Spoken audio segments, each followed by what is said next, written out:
दौऱ्यावरती आला आहात आणि पाहणी केली आपण विविध विभागांची, काय नक्की प्रतिक्रिया पहिली?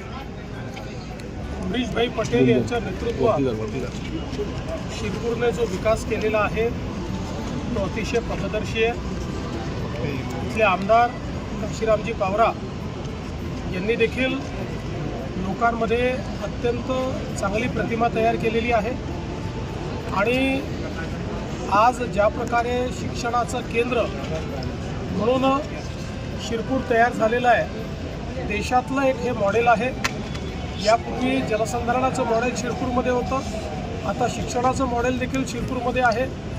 काल ज्या हॉस्पिटलचं उद्घाटन आम्ही केलं ते कदाचित अशा प्रकारच्या शहरामध्ये देशामधलं एकमेव हॉस्पिटल असेल आणि ज्या इंडस्ट्रीज काल आम्ही बघितल्या त्या सगळ्या देशातल्या आधुनिक इंडस्ट्रीजपैकी एक अशा प्रकारच्या आहेत। त्यामुळे मला असं वाटतं की अतिशय उत्तम काम या ठिकाणी चाललेलं आहे आणि आज आमदार साहेबांच्या कार्यालयाला भेट दिल्यानंतर ज्या प्रकारे लाभार्थ्यांना लाभ इथे दिला जातो तेही मला असं वाटतं शिकण्यासारखं आहे आणि सोबतच ही जी लायब्ररी तयार करण्यात आलेली आहे, मला असं वाटतं हे एक ज्ञान केंद्र आहे की ज्याच्यामुळे सगळ्या मुलांना ज्ञान अर्जन करण्याकरता खूप मोठ्या प्रमाणात फायदा होतो।